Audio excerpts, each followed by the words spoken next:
aqui eu devo dizer que, para quem é daqui, ele não sente isso, mas para quem vem de fora, eu notei que, olha, como esse Brasil é generoso. Meu nome é Siang Bung Song, a minha área é Ciência da Computação. Eu entrei no IME como auxiliar de ensino em março de 1971.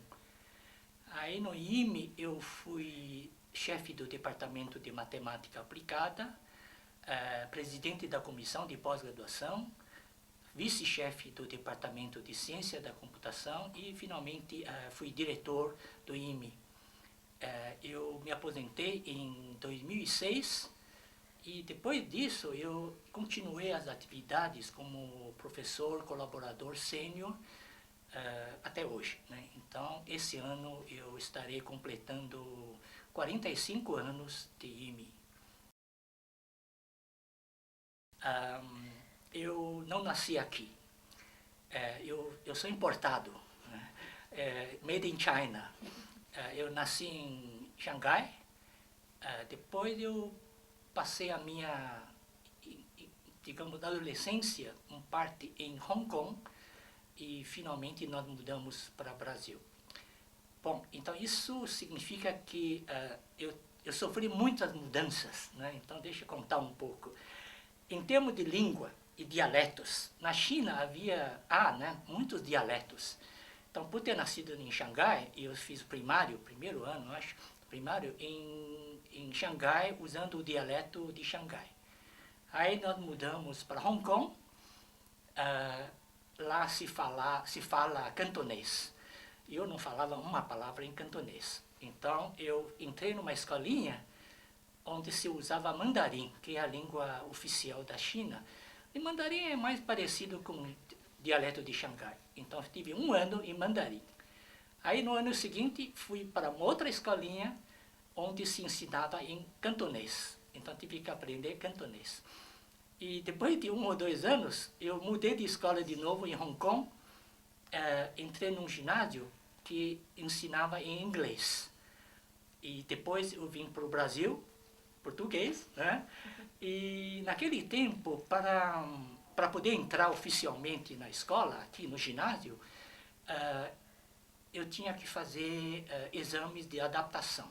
Então, tudo que eu não tinha feito antes, eu tenho que fazer exame, né? Então, era português, latim, história do Brasil e aí vai, né?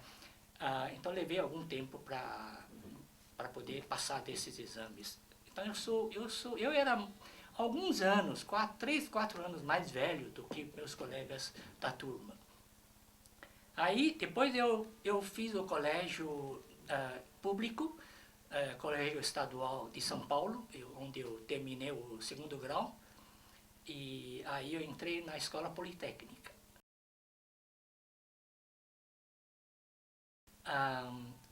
Entrando na Escola Politécnica, aí aconteceu uma mudança grande, porque eu estava fazendo engenharia.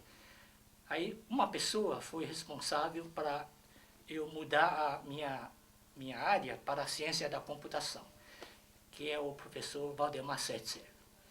Ele deu aula para mim em cálculo numérico e depois ele me convidou para estagiar no Centro de Computação Eletrônica, o CCE.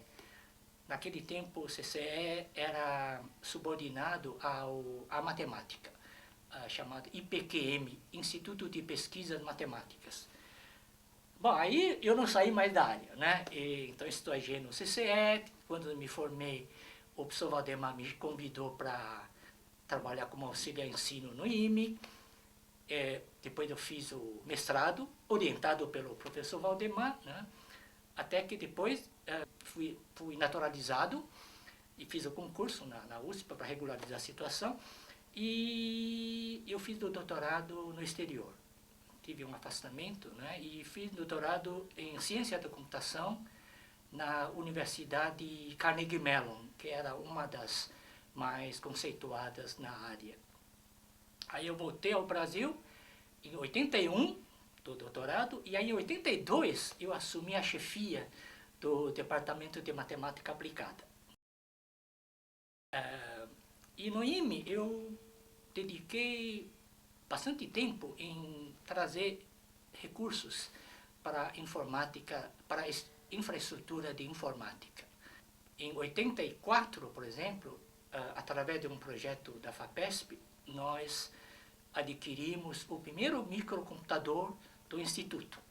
Era um Scopus Nexus com 704K de memória e 2 drives de disco flexível, não havia disco rígido, e custava $10.000. Né? Era o primeiro computador aqui do IME. Eu lembro bem, o professor Caio Dantas era diretor naquela época, e ele chegou a trazer um dia vários diretores de unidades aqui da USP para ver esse micro. Era uma sensação, né? E eu estava demonstrando para eles, eu até lembro, eu mostrei um videogame, o simulador de voos, para vários diretores do IME. Então é uma coisa bastante pitoresca, digamos, né? Em 92, nós fizemos a primeira rede local, uma rede local com fio do IME. Era através de um projeto da FAPESP. A instalação foi extremamente engraçada, é amadora. Nós não contratamos pessoal de fora, nós mesmos, né? Então, era cabo coaxial, então quilômetros de cabo coaxial, né? Então tem que puxar o cabo. Então nós acionamos os pessoal de serviços gerais, puxando o cabo. Em cada sala onde havia micro, tinha que fazer a conexão no micro, né? Aí era eu e o analista Ayrton. Nós dois fizemos a conexão em cada sala onde havia micro. Eu lembro que eu cheguei a subir em armário, em mesa, subi, né? Eu era mais jovem.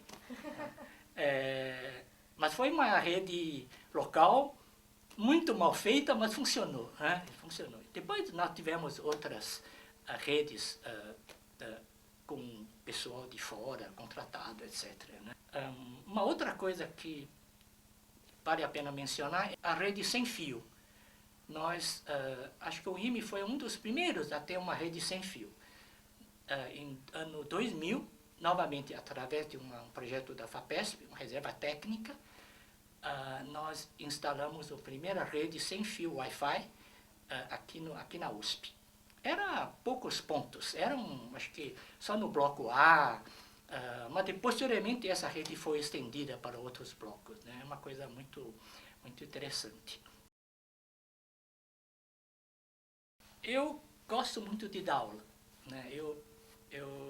Bom, eu não sei, eu não posso me elogiar, mas eu preparo bastante bem a aula, né? Então, geralmente, eu fui primeiro, a nossa primeira turma da computação se formou em 74, primeira turma. E aí fui professor homenageado, né? E depois também novamente fui várias vezes, mas eu gosto muito de lecionar. Inclusive agora, mesmo aposentado, eu estou dando aula de graduação para o pessoal do bacharelado. Né? Eu fui diretor do IME de 1998 até 2002. Nós viramos o milênio. Né? Foi uma experiência e aprendizado muito, muito valioso, porque como professor, como pesquisador, nós não lidamos muito com pessoas, né?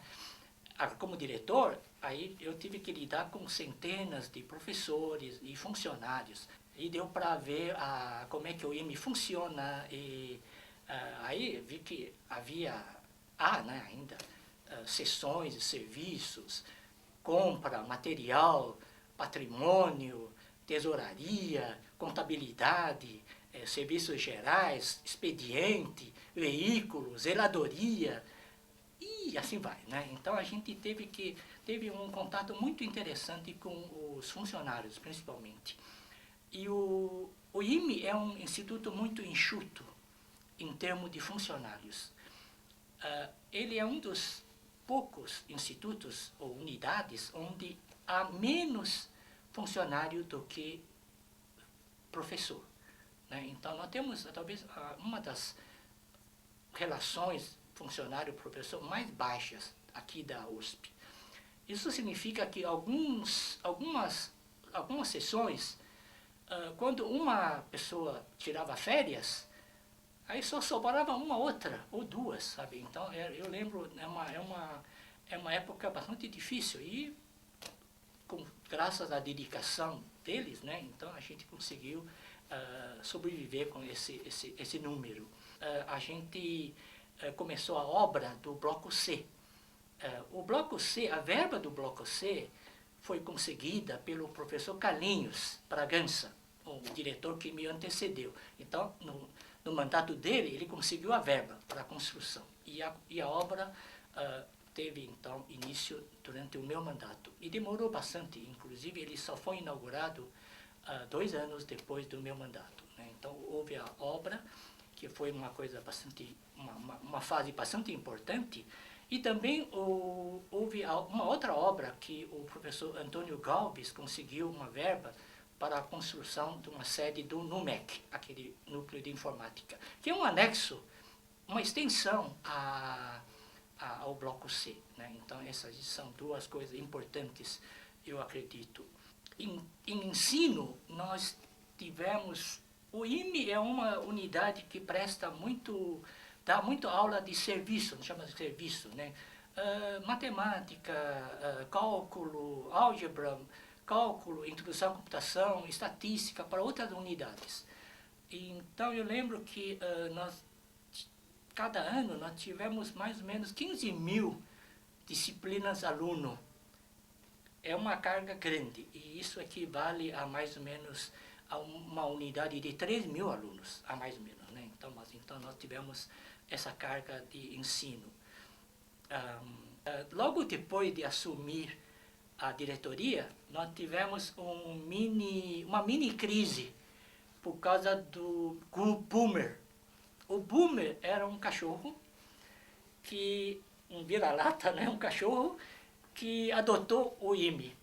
E o Boomer era adorado por uma parte do pessoal do IME, que trazia comida, sempre tinha uma tigelinha de comida dentro do Bloco A, e era odiado por outros aqui do IME. Porque o Blumer não era muito amigável às vezes, viu? Ele ficava na porta do Bloco A, e quando alguns que ele não gostavam entravam no bloco, ele fazia aquele barulhinho assustador, né, de cachorro. E então o pessoal, alguns não gostavam dele. E até que os do contra, eles queriam acabar com a comida, porque o Boomer passeava no Bloco A, entrava na biblioteca, sabe, era, né, cada dele, né? Então o pessoal do contra queria tirar a comida dele, alguns queriam ver o atestado de vacina, né? E alguns queriam chamar a carrocinha, né? Caiu o abacaxi, caiu na mão do diretor, eu tive que resolver. Não, eu não tomei partido, eu fiz o seguinte: comida mantém, só que fora do IME, fora do Bloco A. Então, a tigelinha mudou-se dentro do Bloco A para o jardim. Aí, por incrível que pareça, havia atestado de vacina. O pessoal trouxe para mim. Não, ele estava vacinado, né? E isso foi, então, acalmando o instituto, né? E até que um dia eu percebi que o Boomer não estava mais por aqui. Aí eu fiquei curioso, eu fui tentar descobrir, né? Fiquei perguntando, onde está o Boomer? Aí disse que uma boa alma, uma funcionária nossa, acho que era uma telefonista, naquele tempo havia telefonista, ela adotou o Boomer e levou-o para casa.